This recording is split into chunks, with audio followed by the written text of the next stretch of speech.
howling gale ripped through the ravine like a furious beast, threatening to tear me from my saddle as bullets whizzed past my head from unseen pursuers in the blinding snowstorm.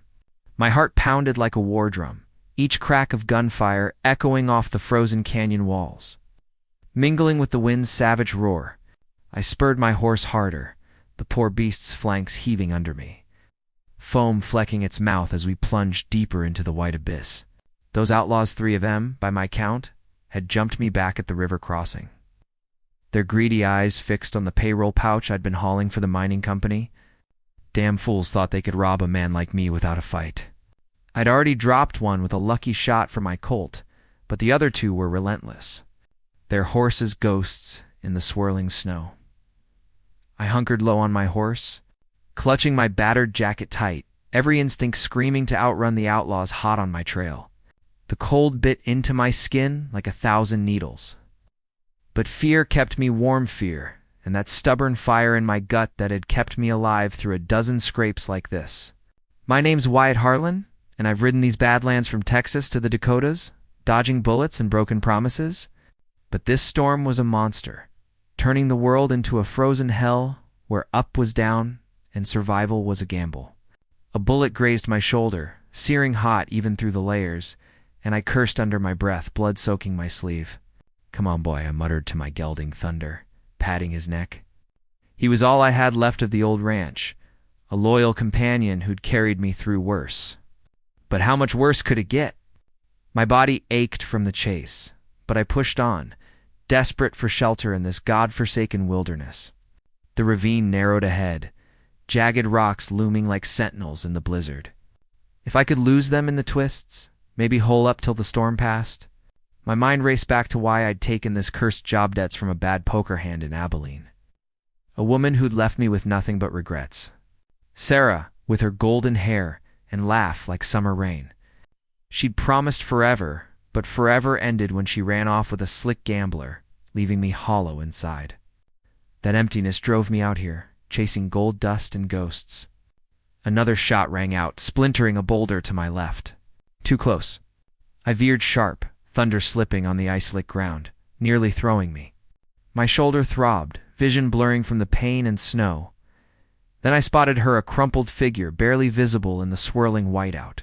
An Apache woman slumped against a jagged boulder. She was half buried in drifts, her deerskin dress crusted with frost, long black hair whipping like raven wings in the gale.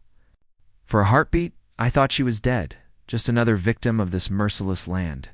But then she stirred, a faint shiver, eyes fluttering open dark as midnight. Filled with a desperation that hit me like a gut punch. Apache. The word alone sent a chill deeper than the storm. I'd heard the stories, seen the aftermath of raids on homesteads. Bodies left for the crows. Memories flooded back of saloon yarns and campfire horrors, Apache warriors, savage raids on settlers, blood and vengeance.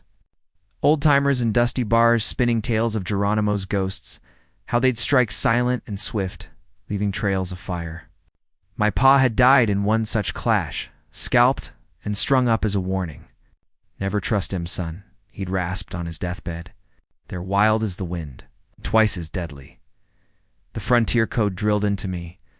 Trust the wrong soul, and you're as good as dead.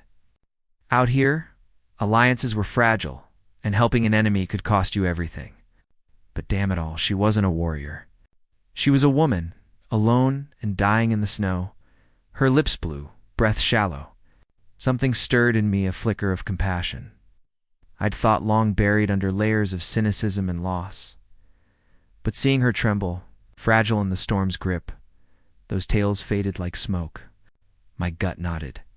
Leaving her to die felt like spitting on my own soul. What kind of man rides on while another freezes? I'd lost too much already. Faith in the world. Maybe this was my chance to reclaim a piece of decency. Or maybe it was suicide. Bullets still cracked behind me, the outlaws' shouts muffled by the wind. They were closing. I had seconds to decide. With a curse frozen on my lips, I swung off my mount, the snow swallowing my boots up to my knees. Thunder whinnied in protest, stamping nervously as I tied him quick to a scrub pine. Each step was a battle against the wind's fury, threatening to knock me flat. The gale clawed at my face, snow stinging like buckshot. My wounded shoulders screamed with every movement, blood dripping hot into the cold white. "Hold on," I yelled over the howl, not sure if she heard.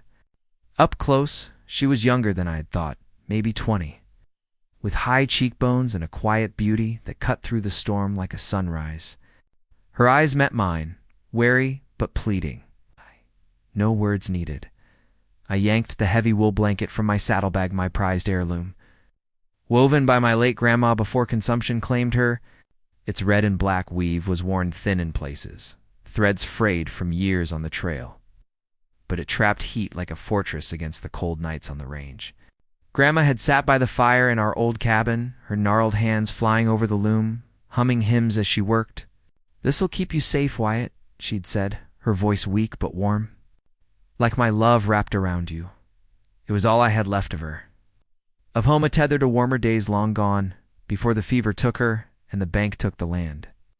Giving it away felt like severing a lifeline, but seeing this woman shiver, I couldn't hold back.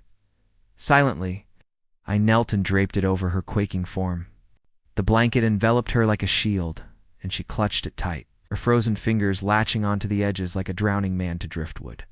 A soft gasp escaped her lips, the first sign of life beyond survival.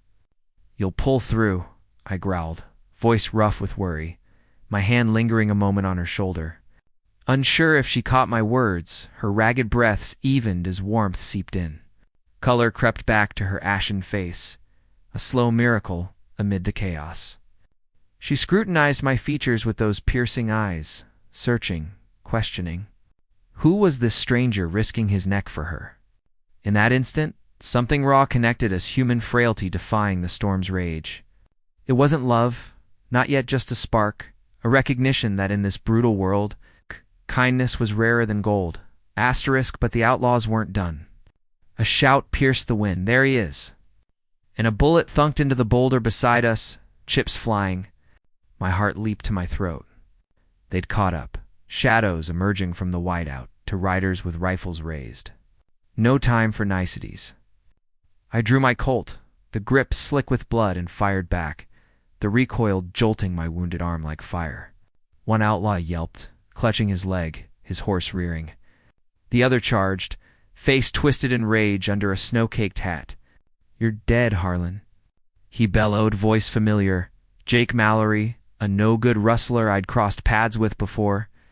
We'd shared a bottle once in Tucson. Agreed turn friends to foes out here. I shoved the woman Aya.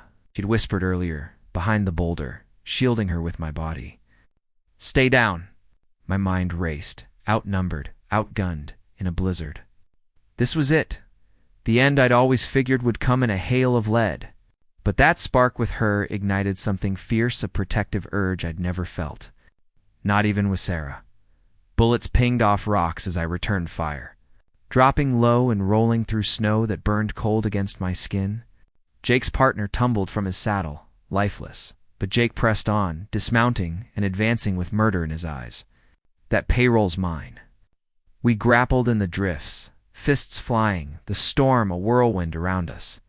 His knife flashed, slicing my forearm, but I headbutted him hard, stars exploding in my vision. Pain fueled me, memories of lost loves and broken dreams, pushing me to fight like a cornered wolf. With a roar, I wrested his gun away and fired point blank. He crumpled, blood staining the snow crimson. Silence fell, broken only by the wind. I staggered back, breath heaving, wounds throbbing.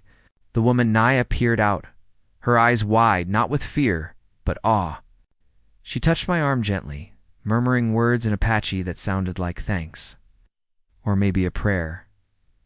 I steadied her to her feet, her steps wobbly, and led her to a windbreak behind massive rocks. The gale howled less there, snow lashing milder. My hands shook as I bandaged my wounds with strips from my shirt, the blanket still around her. "We ain't safe yet," I said, scanning the horizon. Outlaws had friends. Vengeance spread like wildfire on the plains. But in that moment, helping her felt right. Like mending a piece of my shattered heart, I scavenged scant dry twigs and sparked a feeble fire. The flames dancing defiantly, shadows leaping on the ravine walls. We huddled close, the heat a fragile barrier against the cold. Naya shared bits of her story in broken English, fleeing a raid on her village, separated from her brother. Her voice was soft, melodic, stirring emotions I'd locked away. Loneliness, longing. Sarah's betrayal had left me wary of love, but here in this storm, vulnerability cracked my armor. As the fire crackled, our hands brushed, an accidental touch that sent warmth through me deeper than the flames. Was this fate or folly? The night stretched on, questions hanging like the snow-heavy clouds. As dawn crept in, painting the sky in bruised hues, the storm eased, but danger lurked. Hoofbeats echoed more riders. I doused the fire, gun ready. Turned out to be a posse from the nearest town, led by Sheriff Tom Riley. It's an old trail buddy with a mustache like a broom and eyes sharp as a hawk's. Wyatt, you son of a gun, he drawled, dismounting. Heard about the payroll heist. You look like hell. His deputies eyed Naja suspiciously, hands on holsters. What's an Apache doing with you? Trouble? I explained quick, omitting the spark between us. Tom nodded, but his gaze lingered. Best get to the outpost. Words out Mallory's gang wants blood. As we rode out, Naya beside me on Thunder, her presence a quiet comfort, I felt the pull of something new. Love, maybe, but the frontier didn't hand out happy endings easy. Outlaws, prejudice, my own demons, they test us. Yet in her eyes, I saw hope, a chance to heal the scars Sarah left. The ravine faded behind, but the journey had just begun, fraught with peril and promise. The outpost loomed like a beacon, smoke curling from its chimney. Inside, warmth enveloped us, but tension simmered. Doc Harlan O'Kin, just coincidence, patched my wounds, grumbling about fool cowboys courting death. His nurse, a fiery redhead named Clara, fussed over Naya, offering hot broth. Poor thing, she whispered, but her eyes held curiosity. What's your story with her, Wyatt? Not like you to play hero. As night fell, stories swapped around the potbelly stove. Tom spun yarns of past chases, his laughter booming. But my mind wandered to Naya sleeping in the back room. Her touch lingered in my thoughts, a gentle flame against my inner cold. Sarah had been passion without depth. This felt real, raw. Yet danger brewed whispers of Apache unrest, outlaws scouting. A knock at midnight. A scout burst in, breathless. Mallory's brother, Red Jack, ridden in with a posse. They know you're here. Panic gripped the room. I grabbed my rifle, heart racing. Get the women safe. Gunfire erupted outside, bullets shattering windows. I dove for cover, returning fire through the shards. Red Jack's voice bellowed, Harlan, you killed my canal pay. The shootout was chaos. Deputies fell. Clara screamed as a stray shot grazed her. I charged out, dodging lead, tackling Red Jack in the snow. We wrestled, his fists like hammers, but I pinned him, Colt, to his temple. It's over, I snarled. He spat defiance, but the fight drained from him as Tom cuffed him. In the aftermath, Naya found me bandaging a fresh cut. You fight for me, she said softly, her hand on mine. That touch ignited everything: fear, desire, a love budding in the ruins. As the chapter closed, the outpost secure, I knew this was no simple rescue.